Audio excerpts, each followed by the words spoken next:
Doctor صاحب لیکن exports آپ کی میجر فیکٹر تھی جس کی وجہ سے آپ نے 18 ارب ڈالر کا current account deficit last year اٹھایا، اور ایکسپورٹس کی ناکامی ہی اس سال کا بھی جو 12 14 15 ارب ڈالر کی کرنٹ اکاؤنٹ ڈیفیسٹ ہے وہ فیکٹر ہے. تو ایکسپورٹس تو کمپرومائز نہیں کیا جا سکتا نا، تو ایکسپورٹس ہی تو مار پڑ رہی ہے ہمیں. ہاں بالکل نہیں ایکسپورٹس کو آپ دیکھیں نا کہ ڈی ویلیویشن جو ہوئی ہے اس کا مین جو ریزن ہے وہ یہ تھا کہ ہم ڈالر کو ایک لیول پہ مصنوعی طور پہ ہم بازار سے قرضے لیتے تھے ڈالرز کے، اور وہ آپ ڈاکٹر صاحب ایکسپورٹس گر گئی ڈی ویلیویشن کے بعد، ایکسپورٹس بڑی نہیں 100 روپے پہ رکھا ہوا تھا آپ نے. جی بڑھ جائیں گی، اس میں تھوڑا سا امپیشنس نہیں ہونی چاہیے کیونکہ ظاہر ہے کہ ایک نیا سسٹم آ گیا ہے اس میں، اور میرا خیال ہے کہ یہاں پہ بزنس کمیونٹی اور گورنمنٹ کا جو انٹرسٹ ہے دونوں کا ایک ہی ہے، اور وہ یہ ہے کہ پوری طرح سے ایکسپورٹس کو بہت بڑا ایک پش دیا جائے، اور اس پش میں جو بھی مسئلے مسائل ہیں بزنس کمیونٹی کے ان کو سنا جائے اور ان کے لیے تلاش کیے جائیں سلوشنز. اب لیٹس سے اب میں ٹیکسٹائل پالیسی پہ خاصی میری کنسلٹیشن ہوئی ہے بہت سی انڈسٹری سے، پوری ویلیو چین سے.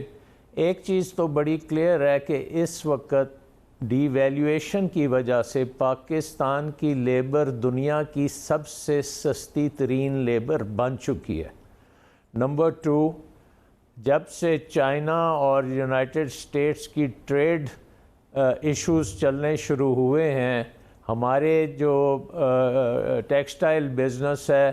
اس کے بہت برائٹ چانسز ہیں کہ بہت سی ٹریڈ اب پاکستان کے تھرو بھی ہو سکتی ہے. لہٰذا یہ بہت ضروری ہے کہ ہم جلدی سے جلدی اپنی ٹیکسٹائل بزنس کو سٹیبل کر لیں. اس کے ساتھ ساتھ آپ یہ بھی دیکھیں کہ بیکاز آف ڈی ویلیویشن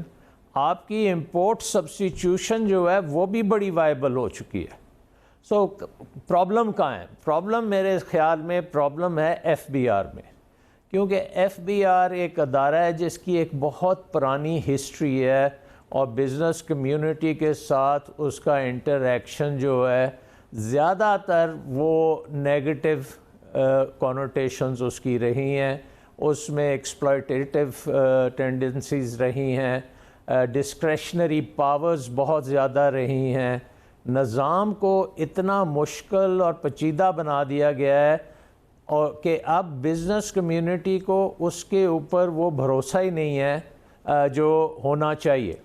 اب اس میں آئی تھنک کہ شبر زیدی صاحب اور پرائم منسٹر، ابھی زبیر صاحب نے بات کی کہ انہوں نے پرائم منسٹر سے کہا، آپ امیجن کریں کہ پرائم منسٹر کے دروازے ہر وقت کھلے ہیں بزنس کمیونٹی کے لیے، اور جو بھی ریزنیبل بات ہوتی ہے وہ اس کو آگے لے کے چلتے ہیں.